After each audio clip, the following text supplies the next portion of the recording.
Hey guys, so today I'm going to review this Comgo Z1 laser engraver and go over how it performs by itself out of the box, as well as some upgrades it could use to unlock its full potential. So the Z1 laser engraver comes with either a 5 watt or a 10 watt laser head. This one I'll be showing in the video is the 10 watt version. They both have a cutting area of 400 millimeters square or 15.5 inches square with a max engraving speed of 500 millimeters a minute. The laser itself comes securely packaged in the box and partially assembled, so it should only take about 20 minutes to put together. And although it is simple to assemble, I highly recommend looking up a tutorial on YouTube, as the instructions included are very basic and really don't give enough detail on what parts go where to do it in a timely manner. So here's a cutting board I did with it right out of the box. This took about 40 minutes to do, and it turned out really nice with a lot of detail. And as you can see around the edges, there's just a little bit of discoloration, but this is perfectly normal and easy to fix with some sandpaper. Some of the other materials you can use are stainless steel, leather, felt, anodized aluminum, carbon steel, as well as glass and acrylic. For glass, and specifically white and or clear acrylic, in order to etch an image onto them, you first need to put some kind of black coating on it. For instance, for glass, I just used some black spray paint that I had sitting around, left it to dry for a few minutes, and this is how it turned out afterwards. Now, when it comes to what programs you can use to control the laser, there are a couple different options available. There's Laser Gerbil, which is a free program to download and use. It has some basic tools to get you up and running.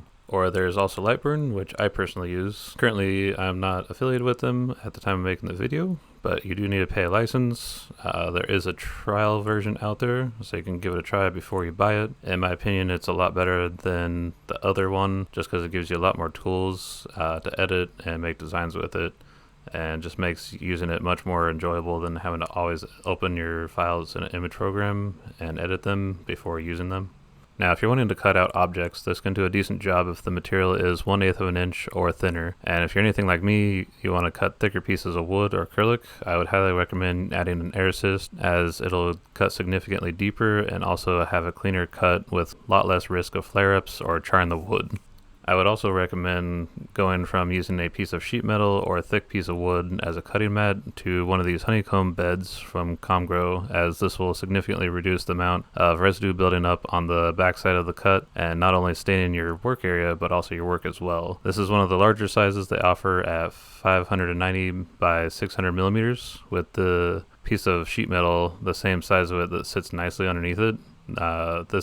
There is a smaller version that's 400 by 400, which works perfectly fine. I just like the larger one because then I get the full cutting area. For the air assist, I got this Comgo one as well. It comes with accessories to fit this laser as well as a few others, so you can use the one pump for multiple lasers if you got more in the future.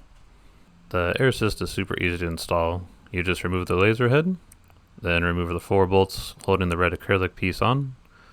Then you screw this 90-degree hose fitting onto the side of the nozzle and attach this using the 2 larger bolts provided. Careful when you're installing these, as the metal on the laser head itself is pretty easy to strip. I did it on mine. It still holds on just fine though.